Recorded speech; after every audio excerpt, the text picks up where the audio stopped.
half, we seem to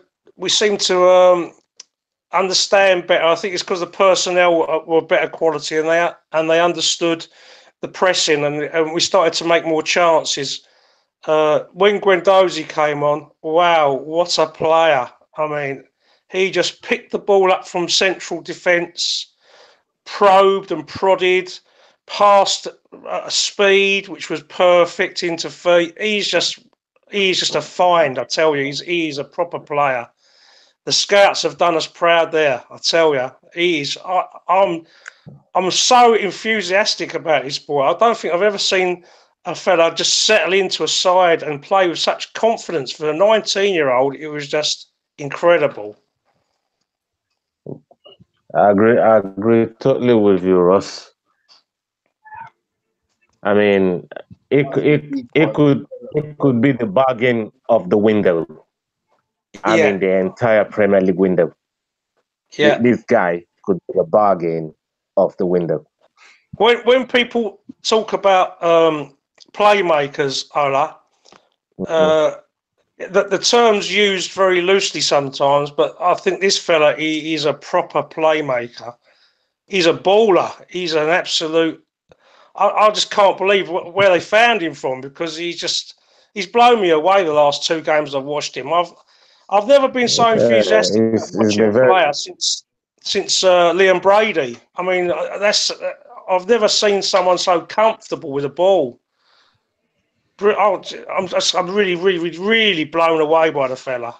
Well, it's the attractive part about his game as well. It's all about progressive passing. It's all about moving forward. It's all about being direct. And the bit that really gave my goosebumps was when he lost the ball, how quick he ran back after the fella and retrieved the ball. It was like a little golden retriever there, and it was exceptional. And he only came on in the second half. Did you notice as well? Sometimes he would just go past the play, and then the Lazio tried to build, and he would just come back from blind side, and he would nick the ball off them.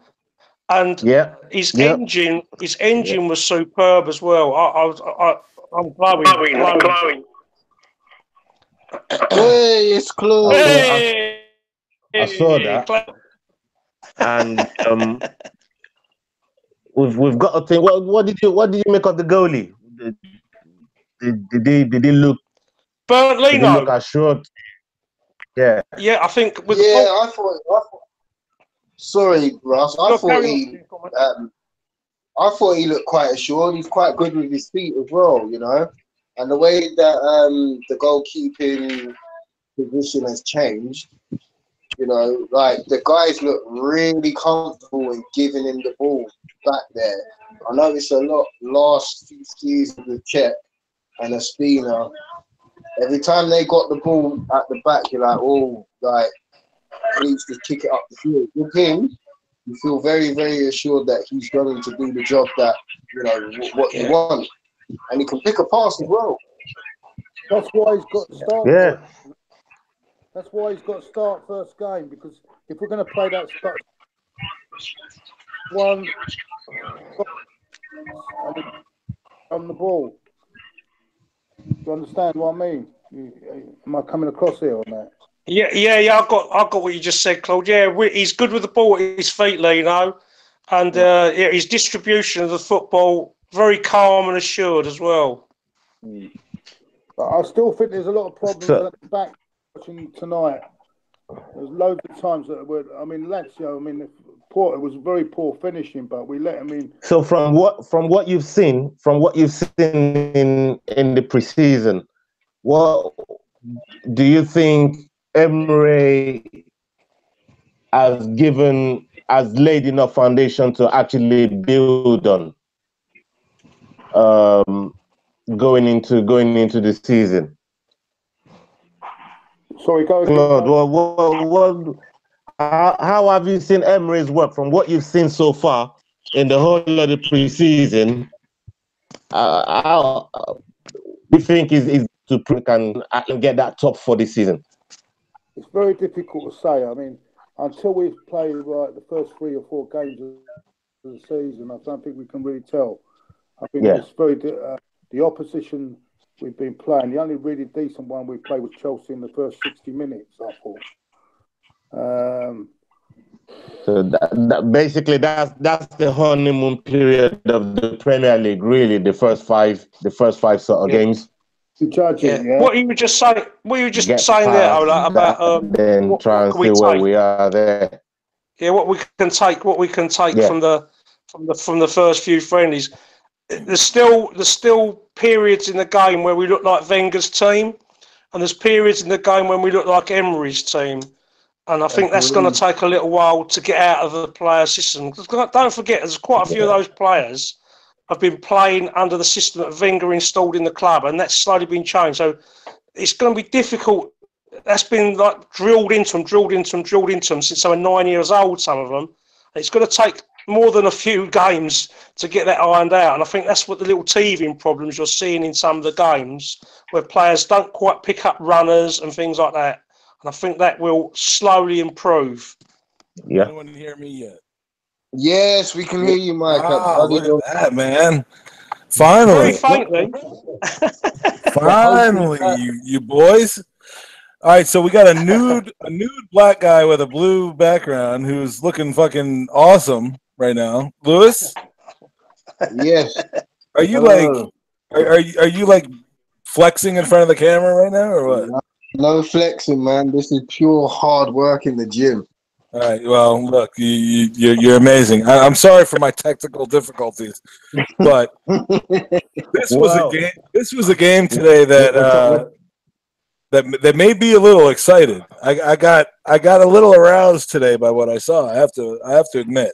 I know it's bullshit. I know it's Sweden. I know it's whatever. But Torreira, Xhaka, Russ, what do you think, man? Yeah, the little bits and pieces I saw of Torreira. Yeah, I mean, you can see. It will take a little bit of time for him to bed in, but you can see the man's got quality without doubt. Did you hear my little piece about Guendouzi at the beginning? Yeah, I've heard everything you said. I just didn't have my own act together. So you guys have been doing a podcast when you didn't even know whether there was a podcast. So Torreira very good. Xhaka, when he came on, he's a good player. He just wasn't used right under Wenger. Wenger was trying to do things with him that he wasn't capable of doing. It's looking good, mate. It's looking good. I know we're going to we can't get carried away because the test comes in a fortnight's time. It's not even a fortnight's time. But Claude, it's 7 days away, isn't it? Yeah, Claude. All right. Do you see a possibility that Xhaka might come good when he has a man like Torreira playing the position that Torreira is supposed to play? Is there a possibility Xhaka might actually be a player? Yeah, there's always a possibility, but only time will tell on it, yeah? But where does that put Ramsey? Well, Ramsey's gone. Ramsey's out of here. Has he gone or not? I mean, where does it put him? I mean, I can see your point. And what about this kid what's he? I can't even pronounce his name. Guendouzi. Where does he deserve a starting place? I mean, my days! My days! If he doesn't get a start, well, look, what else does he have to do? Well, I think he has to do a lot more than what he's done. Honestly, I mean, Guendouzi he's not set a foot wrong so far, but to say that he should be starting 38 Premier League games, it might be a bit early for that. But he's a luxury to have on the bench in case the situation doesn't work out. I would say, Mike, not to start every Premier League game, but to have him to start in the next few weeks, yes. While Xhaka and El Nene can get back up to speed in training. I mean, what a find. I didn't even know who this guy was. And Emre plucked him from his old team and he's dropped him into ours. And what a breath of fresh air. The only thing I did notice earlier on in pre-season was he was turning into trouble quite a lot. But he seems to have, you know, found he found his way. And he's slowly becoming that player that we've actually missed in that midfield. Somebody that can just get the ball and just do it simple. Would you feel the same way if you had a shirt on? Would you like me? I can go put a shirt on if you want. I'm not telling you to put a shirt on. I'm just wondering whether the opinion would be different one way or the other. I mean, no, it'd be the same. It would be the same. I quite like him. I think that Guendouzi's the player that Ramsey aspired to be. I think that whenever you watched Ramsey when he was playing centrally and he was picking the ball up from the defenders when we were playing at home and we had a lot of the ball, he would try to do what Guendouzi was doing today, but it would never come off for him because he didn't have the technical ability. That fella Guendouzi's got proper technical ability. I'm telling you, Ramsey's a lovely box-to-box player. Already better than Ramsey, is what you're saying. Yeah. From what I've seen, yeah. Because all I see from Ramsey, Mike, in the first couple of snippets of pre-season, he's only played a half here and a half there, was him giving the ball away all the time and trying to do outrageous things which, you know, weren't coming off. That's what I see from Ramsey. And that's what I see from Ramsey a lot under Wenger as well, was, you know, a player who he was trying to do things he wasn't capable of doing. Just stick to the basics, the simple things, Ramsey, and you've got an half-tidy player. But he's not world-class, Ramsey. This is what we've always said about Aaron Ramsey. He does a Rabona when a Rabona is not necessary. Exactly right. You know, and then he's got these moments of brilliance where it's like, oh, this is the Welsh Xavi, this is the Welsh Ramsey, and you know, and the FA Cup finals have been perfect examples of that. I don't mean to like be pulled by the whole dictation of whether he's leaving or not, but like I'm a big Ramsey fan. I think he has the capacity to be an amazing player. I would have liked if he re-signed. I would have liked if he was our captain. I would have liked if he could stay healthy. But we're getting to the point where we're 4 days away from break point on the transfer window. On the transfer window. And if he's going to keep dicking around like this, I don't want him here. I don't want him here. I don't want him anywhere near here. And we can get rid of the motherfucker if he's not going to commit to this team. And that's how I feel. This is the big problem. This is the big problem we have. This is the big problem we have, the legacy we have of the last regime where contracts weren't sorted out properly, left to run. Obviously, there's a big power struggle going on at the club, and Mesut Ozil getting that money was a massive knee-jerk panic reaction, if you like, because we were desperate for him to stay because we had to our other world-class striker had gone. So our other world-class player, should I say, had gone. So that left a massive problem for the board and for the manager at the time. And that's why he wangled that massive deal. Is he worth £350,000 a week? I don't know. Hopefully, the new manager will get 350,000 quid a week worth out of him.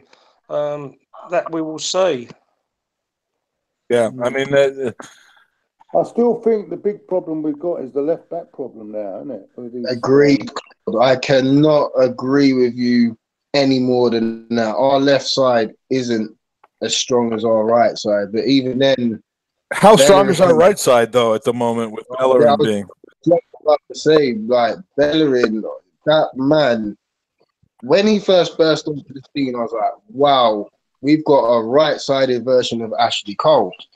And all of a sudden, he's let the fame get to his head.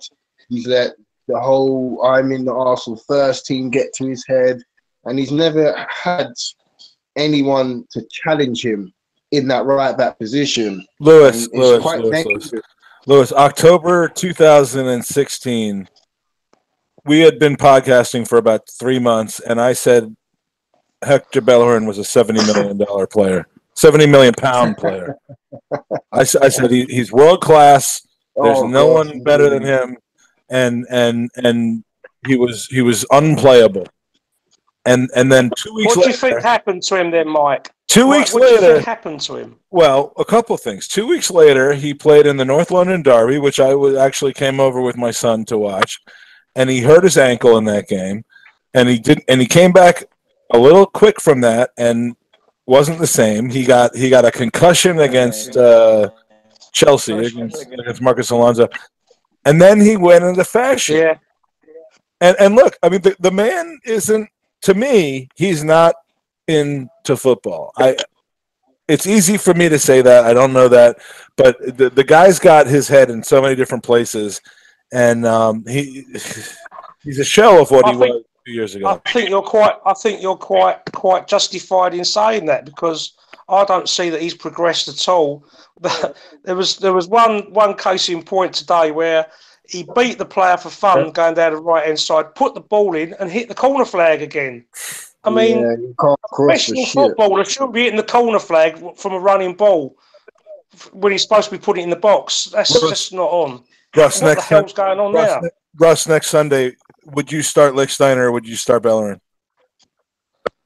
Oh, God, that's a tough one. That's a tough one. Russ, what do you do? I think you've got to start Bellerin because of his pace. That's the only reason. The only reason I would start Bellerin, because of his pace. Lichtsteiner, he's a brilliant defender. Lichtsteiner's got, yeah.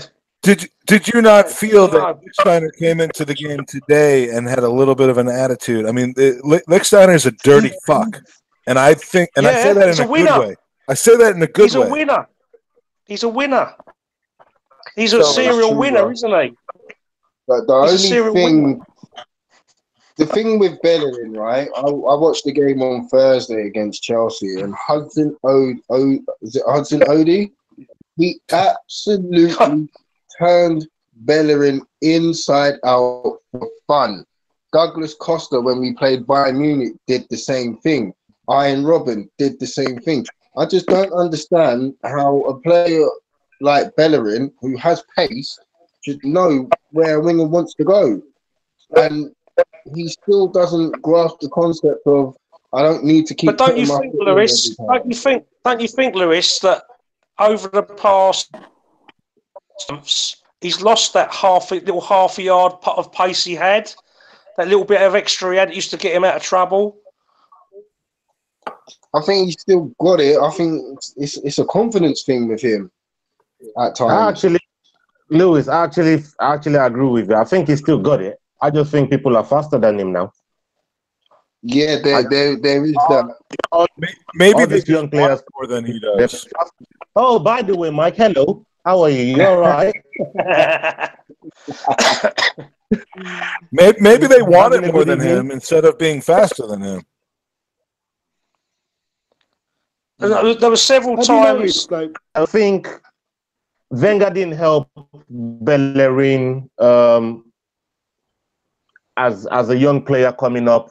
He let the whole thing get to his head. He didn't really put his foot down with Bellerin, and he didn't give him no competition. So Bellerin knows whether I fuck up, whether I play good, whether I'm acting different in the game, I'm going to play next week. And when you do that for 3 years, 3 seasons straight, and the manager keeps giving you the Jimmy hat that you're going to play next week, you don't fuck what they say. It's about what I say to you, and you're going to be playing next week. Then, you don't feel the need to get the best out of yourself anymore. You don't feel the need to up your game. You don't feel the need to challenge yourself. You don't feel the need to even earn that money. Ola, it's just there for your data. Ola, I mean, the fascinating thing here is, have you noticed? I want to know when we did get the problem was we signed Matthew Debussy, if you remember, and Debussy suddenly started to get games, didn't he? He Yeah. put either dropped Bellerin or whatever, or he had injuries or whatever. Debussy got in, and Debussy, to be fair to him, was playing very, very well. And then he got clattered into the holdings by Arnautovic in that game. And then all of a sudden, Bellerin was the only choice again. That was the problem. Jenkinson had already gone on loan, I think. I don't remember it that way. I don't remember it that way. I remember Bellerin basically coming onto the scene, taking the job by when they came to New York in 2003, and taking that. Send the link to my Twitter. I'm gonna go back out and join back in. All right, and I mean, I want to see what Bellerin does under the guidance of Emery. I mean, because the coaching he's gotten, the lack of coaching from Steve Bold under the guidance of Arsene Wenger. Now he's got 3 or 4 people barking in his ear, and he's either going to take it seriously and you know and improve himself, or he's just going to do his own thing, and Lichtsteiner is going to take his spot. Yeah, I hope you're right, Mike. I hope he does take it seriously, because there was times today when Lichtsteiner went off and Bellerin took over. There was times when Lazio got joy down that left-hand side where they had been getting none during the game at all. And, you know, how transparent is that? I mean, the moment the sub is made, all of a sudden they're going down the left side. Yeah, every coach and every football fan in the world knows that's our weak link. You know, that's not brain surgery. Lichtsteiner's quite imposing actually. Like I think it was within the first minute or two, the ball comes over the top for a header. He's putting his elbow in. He likes to get real nasty. I hope. As I said earlier on, Lewis, he's a winner. Yeah, very true, and his position is quite good as well. For someone of his age, he's what, 34? Is he 34? Yeah, he's like 12 years younger than me.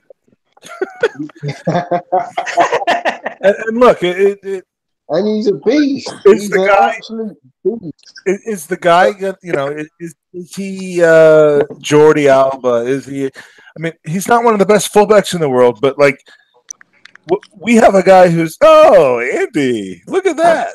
My partner's online. Yeehaw! Podcasting without me, Mike. Hey, look, I told you. We got a guy who is not good, but he's old and he actually knows where to go, and he's standing over players who slide tackle our own players. Lichtsteiner won me over today. My question is, Mike, can he do it over the whole season if he is first choice right back? Probably not. No, and I'm not voting for Lichtsteiner to be first choice right back. I don't think he has 38 games in him or 50 games in him, but I'd rather have him than nobody to back up fucking hair boy. At Juventus, Mike, how many games a season did Lichtsteiner play there? I know the pace is a little bit slower than our league, but he probably played nearly all of their Serie A games.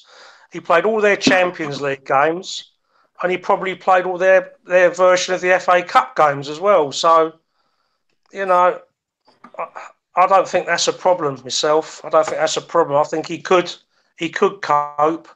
He might get the odd red card because I think he is feisty. Well, but, good. I don't think anyone in the Premier. I don't think anyone's going to. No one in the Premier League now is going to fuck with Kolasinac when he's fit and with Lichtsteiner when he's fit. I mean, how many? That's beefed up our team. Andy, how many cunts do we have on our team before the people that we signed this year? How many cunts? Not. Oh, Andy. No, let's not start that Iwobi debate. I'm just kidding. No, Iwobi's not a cunt. Andy, I mean, like how you have talked, Andy, about all along about leaders, and Xhaka finally got his armband today. But like, how many guys are we have on this squad that are gonna stand over an injured player and just tell them who's boss? Xhaka, Kalashnic, I think both the Greeks. I could see Lacazette running back. Too bad Jack left. There's a few now. We haven't had a lot. There's a few. You know what? I'm not that upset that Jack Wilshere's left the club now, considering we've got Guendouzi, we've got Torreira. I mean, we've got Xhaka, we got Ozil. You know, I'm not that worried that Jack. And The very reverse, Lewis. I'm excited because we tried the Xhaka Ramsey Wilshere thing for a couple of years, and that hadn't worked. In fact, it was because pony. none of them were ever fit at the same time. Yeah. I thought Xhaka looked good today in that forward position. All right, so my buddy Andy is very low on volume. I was I thought Xhaka looked good today going. There you go. Xhaka captain, my friend. Finally. No, I was saying I thought Xhaka looked good while he was going forward. The one problem, lads, that our midfield suffered from in the last 2 or 3 years is lack of pace in the midfield, especially when we try to recover a position, when we're like chasing back towards our own goal. The times I've seen players jogging back and like players whizzing past them and then scoring goals, you know, that's been a major problem for us. And hopefully Torreira and Guendouzi will put the shackles on that a little bit and change that, because that's been a big problem for us. Did you like what you saw from Guendouzi when he came on today? I mean, he came on for the last 25 minutes. He's been playing 70, 80 minutes a game until then. But, I mean, did you see anything from him today, Claude? Or, you know, do you think is it going to be like the most, like the preseason players we've had over the last couple of years where once the season starts, we're not going to see much of? Well, that's the problem, isn't it? But then we've got a different manager now, haven't we? So hopefully he'll get more of a chance.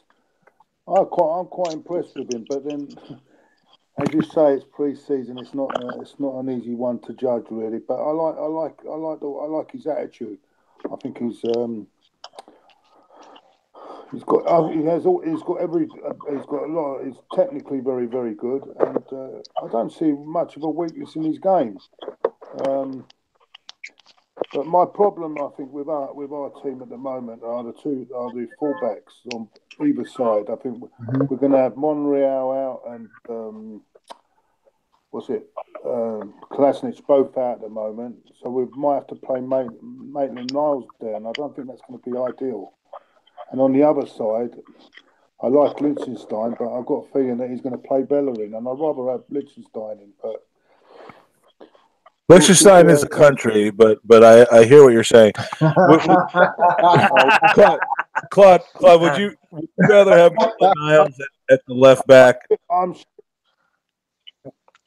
I mean, Liechtenstein is so good. He's a country as well. No, absolutely. I mean, we got all kinds of countries, but I mean, Maitland-Niles played on the fullback side today, and you know, we're not going to have Kolasinac, but he wasn't really our first choice left back to begin with. So if Monreal isn't the Monreal of last year, who was basically Ballon d'Or winner, I mean, there's no doubt about that. Would you be okay with Ainsley Maitland-Niles being in that position, deputizing there? I would 100%. Yeah, I would. Yeah, Claude, I would. For one reason, he got in last year. That's one thing that Wenger did do was put him in and keep trying him there. And a few of us was moaning about the fact because we thought, another square peg round hole sort of syndrome. but actually probably done the lad a favour because he can play there, so he's a good option for us. I mean, you'd rather have Alaba or the guy from Barcelona, the other guy, a true left back. But I mean, in a pinch, Claude, can you handle Mainsley being our left back? Ainsley, Mainsley. Maitland-Niles. Ainsley, Maitland-Niles. Thank you. To be fair to the guy, sorry, Claude. After you, mate. After you. Sorry. If these two are out long term, I think we have to buy. I don't think you can play a player like that in that position all season. No, I mean, I don't know how long is Monreal out for, or is it just fitness? I mean, I don't know what's going on with, because he should have been back by now, shouldn't he? I mean, Spain went out quarterfinal, like last 16. Yeah, he must be having a ridiculous vacation right now because he didn't play at all for the team. B, he hasn't even been mentioned in his return. So I mean, dude must be like on some beach somewhere with his. I got a feeling that he's on to pastures new. He must be more nude than Lewis is right now. I mean, I'm wondering where he is. I mean, he's literally the last Arsenal player to return to the team, and it's not like he was on. Welbeck's not returned yet. Welbeck's not returning to the team. He's going to be gone. But yeah, I mean, it's the situation with our left back. Does that mean, Mike, we're going to keep Lucas Perez then? No, and I want to talk about Lucas Perez for a little bit because a couple weeks ago, everyone was talking about Lucas and my personal opinion is all the narrative about Lucas Perez, about how great he was whenever given the chance and his FA Cup, that was very convenient for people who, I hate to say it, had a anti-Arsene Wenger opinion because it was a perfect example of how a guy was stubborn and didn't want to play a guy. However, is it possible, now that we know that he didn't succeed here, he was okay at Deportivo last year. I saw him play in the game in Spain against Barcelona. He wasn't that special. Apparently, he created a lot of chances, which is apparently this huge thing now. But he wasn't great there. All right, so stats thing, yeah. Well, is it possible that that as good as he looked when he had these limited appearances with us, that he's not that good, and that's why two coaches now, including Unai Emery, don't rate him because he's clearly not in the plans. He's clearly gone. And, everyone blamed Arsene Wenger for saying, like, you got this guy and he's just not your guy, and so you're not playing him. Why is Unai Emery not playing him? Yeah, so the big question here is, why the fuck did Wenger sign him in the first place? He didn't. Apparently, it wasn't his choice. Apparently, he was a panic buy that was forced upon Arsene Wenger at the last minute because, I don't know, we didn't have enough. Because Wenger did nothing. Did nothing. Yes, exactly right. But, I don't think... And same with Danny Welbeck. Danny Welbeck was the same, Mike. Danny Welbeck was the same, a panic buy. I don't think Lucas Perez was ever an Arsene player, which is why Arsene didn't rate him. But interestingly enough, like with Joel Campbell and like with Lucas Perez, we have a new coach in here who's got a clean slate, and they're not rating him either. So, Lewis, is Lucas Perez the God's greatest gift to earth that we've just missed out, or maybe he's just not a good guy in training? Sorry, mate. You said that this coach has not rated him. But did he really give? How many? Has he played him in any games? He's not played him apart from Boreham Wood. He hasn't played him. So how can he not rate him without even looking at him properly? That's what training, Claude. right out of my mouth. Training. Literally. They play 4 games in 25 days in preseason, but the other 21 they're training and they're getting to know things about these players, and there's clearly something that's not sitting well. Well, you can be brilliant in training and be rubbish on the pitch, but you can also And be vice versa. Yeah. on the pitch. Some people bring their A game to the game and they don't do it on the training pitch. That's it. Yeah. I mean, to me, I was in the camp of thinking that Lucas Perez hadn't been given a chance under Wenger, and that he was a potential gold mine. And when he returned with a new coach who coached in the Spanish league, that everything would be, that it would be like a new signing a little bit. And he came back and got a little bit of a chance at the beginning. And I mean, Emery's been coaching this guy. He's had him in camp for 2 or 3 weeks, maybe 4 weeks. He doesn't rate him. You made a brilliant point here, Mike, because we're all fans, and all we see is black and white. We see results and we see players, but we don't see all the stuff that goes on behind the scenes. And you may well have a good point there that perhaps he's a right wanker in training. Who knows? Perhaps he doesn't bother at training. Perhaps he turns up late for training. Perhaps he's a bad influence on other people.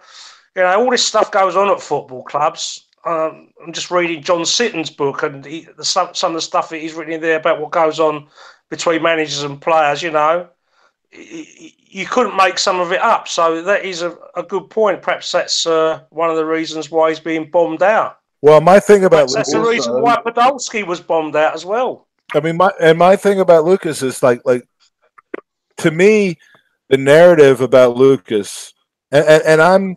Again, I keep having to explain this. I'm not an arson in person. I wanted him to leave, but there's a narrative when it comes to certain players, like Lucas Perez is a perfect example of it. To say, well, this is an example of why Arsene Wenger was A, B, or C, and maybe it's not to do with Arsene Wenger. Maybe it's to do with Lucas Perez, and maybe he's just a guy who has a good finishing touch, but isn't a team player. And I've never seen anything from Lucas Perez to make me think otherwise. 10 games, whatever, how many goals it was. But, I'm not going to miss him if he's off. I'm not going to blame it on anyone else if he is. Lewis. The strange. Sorry, Lewis. I just want to make one quick point. The strange thing with Lucas Perez was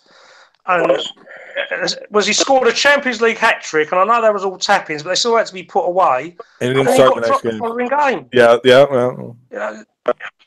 I disagree about him being a team player, because I've seen him put some peaches of balls into the box on the right-hand side and people finish them off. So he has got that to his game as well. And he's a powerful player as well. He's quite quick and he's quite powerful, and he's got a good passing range. So, it just seems a bit he ain't been given a go. I don't know. It seems a strange one. Well, we haven't been given a go by 2 consecutive coaches and regimes. Yeah. And I guess we will see where he ends up this year, and we'll be able to follow his career and see whether we miss out on one or not.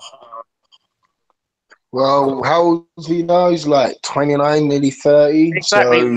Exactly. Yeah. I think I feel personally he didn't get a fair enough crack at the whip. In that Champions League game that you're talking about, Russ, Ozil and Sanchez combined so well. And I actually was like, wow, like Lucas Perez, he's a bit of a player here. He understands what Sanchez and Ozil were going to do. And then was that against Basel? Yeah. No, I think it was either Basel or Ludogorets, one of the two. Yeah. I think it was Ludogorets at home. No, Ludogorets was one where Ozil scored the winner, wasn't it, late on? Yeah. Basel was a game where he... I just got to leave you for 2 minutes, lads. Toilet break. No. It was good stuff. Hold on a minute. This boy has this young man has something about him, and then all of a sudden he gets dropped and he's never seen again. So it's either he's not fitting into the manager's plans in the way the manager wants, or he's just there to be there. It's a strange one. So Claude, it's a real Claude, why would that happen? I mean, he clearly did something to Wenger that Wenger didn't like, but why is he being minimized by Unai Emery now? Oh, who knows what's going on at the club? You know what I mean? I mean, has Steve Bold had a word in his ear, or I mean, you don't know, do you? I mean, I don't know, mate. The proof will be in the pudding. What happens to him now in the rest of his career? But he's gone now anyway, isn't he? Yeah, you think so? No, let's hope he signed for.